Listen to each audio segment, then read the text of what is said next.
All right, we're going to start with chapter 13, the aftermath. Daybreak, and the storm had passed, but the sounds of water were everywhere. The air was filled with the dripping sounds of mountain runoff and the sloshing sounds of flooded streams. And then came a very different sound. It was the clanging sound made when a robot slips on a wet rock. There were quite a few clangs that morning. As Roz worked her way downhill, she scanned the aftermath of the storm.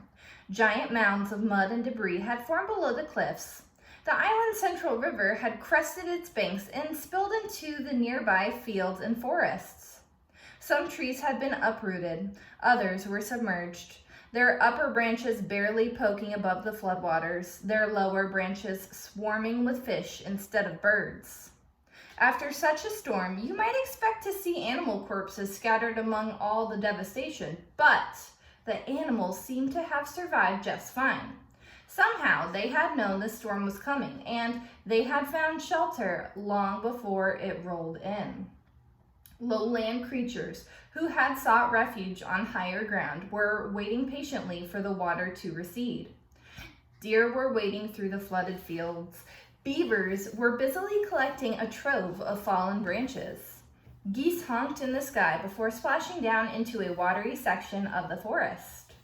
Clearly, the animals were experts at survival. Clearly, the robot was not. Roz was crusted with mud and grit, so she gave herself another good cleaning, but that only revealed her dents and scratches. They were really starting to add up. She hardly resembled the perfect robot who had appeared on the shore just a week earlier. The wilderness was taking a toll on poor Roz. So she felt something like relief when she spotted the quiet hole in the side of the mountain. It looked like a safe place for a robot. She stomped across the hillside and up to the cave, but never stopped to wonder what might be lurking within. Chapter 14, the bears. Roz stomped into the cave, and then she stomped right back out. "Please stay away," said the robot to the two bears who were now nipping at her heels. You see, when Roz stomped into the cave, she accidentally woke a brother and sister bear from their morning nap, which is never a good idea. And to make matters worse, bears have an instinct that drives them to attack when a creature runs away, especially if the creature running away is a mysterious, sparkling monster. So, as the startled bears watched Roz stomping out of their cave, they really had no choice at all. They simply had to take up to the chase. Roz tried her best to outrun the bears. She leaped over rocks and wove up through trees and stomped across the mountainside at full speed, but the bears were young and strong and fast, and the robot still had so much to learn about moving through the wilderness. She never even saw the tree root. One moment she was stomping along, and the next moment she was flying through the air, thumping down onto a rotten log. Clumps of soft wood stuck to her side as she stood and faced her attackers. Wouldn't you be afraid if two bears were charging towards you? Of course you would. Everyone would. I would. Even the robot felt something like fear. Roz was programmed to take care of herself. She was programmed to stay alive. And as the robot watched those bears charging towards her, she knew her life was in serious danger. The bears slammed into Roz, knocking her against the trunk of a towering tree. Then one bear dove at her legs and the other clawed at her chest.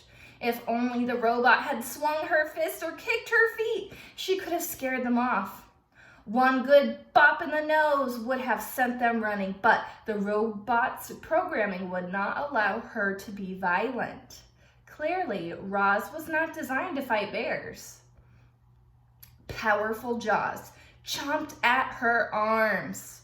Sharp claws slashed her face. A massive head rammed her chest. "Please stay away," said the robot. "Roar!" said the sister bear. "Grrr!" said said the brother bear. And then the bears went in for the kill. But the robot had vanished. Ooh. Chapter 15, The Escape. Using all the strength in her legs, Roz jumped straight up, high into the air, and landed on a tree branch overhead. The tree shook with the sudden weight of the robot, and then thunk, thunk, 2 pine cones bounced off Roz, and a moment later, thunk, thunk, the same pine cones bounced off the bears below. The bears grunted with annoyance. This gave Roz an idea. The robot's programming stopped her from being violent, but nothing stopped her from being annoying. So Roz plucked pine cones from the nearby branches and lobbed them down at the bears. Thump, thump, thump, thump. Each pine cone bounced off its target with annoying accuracy and whipped the young bears into a frenzy. I could see some of you guys thinking of that. Roar, said the sister bear. Grrr, said the brother bear. I do not understand you, bears, said the robot. Roz was about to unload a whole armful of annoying pine cones when a distant roar echoed through the forest. Back at the cave, the mother bear was calling for these two, and she did not sound happy. The young bears looked at each other. They knew they were in trouble. But before lumbering home, they glared up at Roz and snorted one last time. More than anything, they wanted to kill that robot. Ooh. Chapter 16, The Pine Tree. Roz was in no hurry to leave the tree. She stayed on her branch long after the bears had gone, enjoying some peace and looking herself over.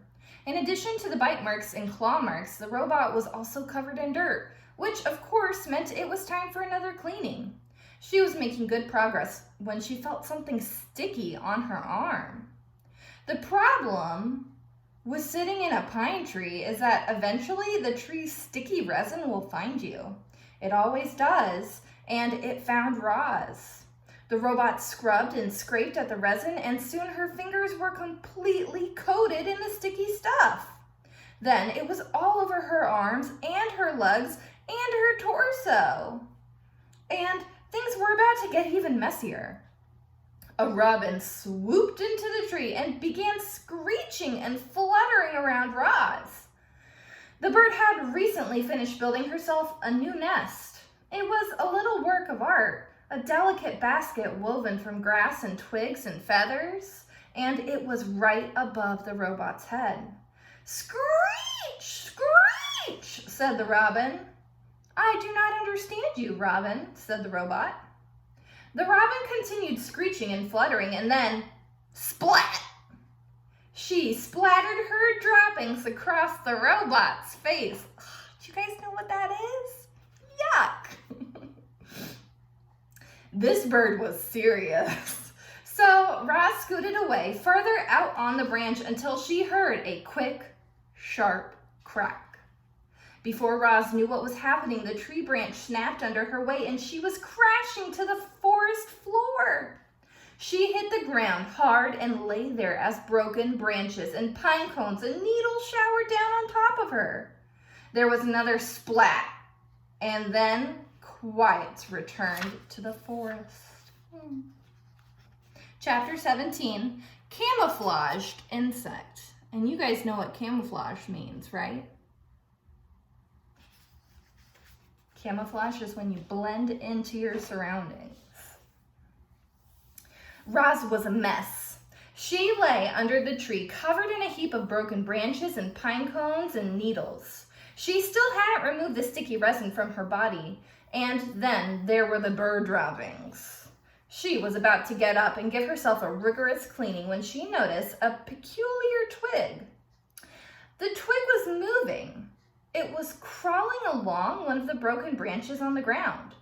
With a gentle touch, the robot picked up the twig. This is the twig they're talking about. Hello, stick insect, My name is Roz. You are very well camouflaged. The stick insect's body was long and thin. He had the same shape and colors and markings as a real twig, but if you look closely, you just might see 2 tiny eyes and 2 spindly antennae. The insects didn't make any sound, and he sat perfectly still as a robot. The 2 of them sat still and silently stared at each other for a while. Thank you, stick insect, said Roz as she placed him back where she found him. You have taught me an important lesson. I can see how camouflage helps you survive. Perhaps it could help me survive also. Chapter 18. The Camouflaged Robot. Oh my goodness, I love it. As you know, reader, Roz had always liked to keep herself as clean as possible, but her desire to stay alive was stronger than her desire to stay clean, and our robot decided it was time she got dirty. Roz was going to camouflage herself. She'd gotten the idea from the stick insect, but Roz quickly realized that camouflaging herself as a twig was out of the question. No, the robot would have to blend into the landscape itself. She began by smearing handfuls of thick mud over her entire body. Then she plucked ferns and grasses from the ground and sank their roots into her new muddy coating. She placed colorful flowers around her face to disguise her glowing eyes, and any bare patches were covered with tree leaves and strips of moss. Our robot now looked like a great tuft of plants walking through the forest. She waited for darkness, and then she padded to the center of a clearing, nestled herself between some rocks, and became part of the landscape. A few hours later, the sky was brightening, the fog was lifting, the nighttime animals were slinking home, and the daytime animals were beginning to stir. It was just an ordinary morning on the island. However, there was that new tuft of plants in that one forest clearing. Only bees had noticed the tuft. They buzzed around it, completely unaware that the robot was hidden beneath. And so Roz sat there, right in the open, yet completely unseen, and observed the wilderness around her. She watched flowers slowly turn toward the sun. She listened to rodents crawl through the weeds. She smelled the moist, piney air. She felt worms wiggle against her muddy sides. A week later, the tuft of plants was gone, but there was a new clump of seaweed on the shore. A week after that, the clump of seaweed was gone, but there was a new bramble on the mountain. Then there was a new log on a riverbank. Then a new rock in the forest. Do you see how every week she's camouflaging as something different to observe the different parts of the island? Very cool. All right, we're gonna stop there and we will pick up on chapter 19 next.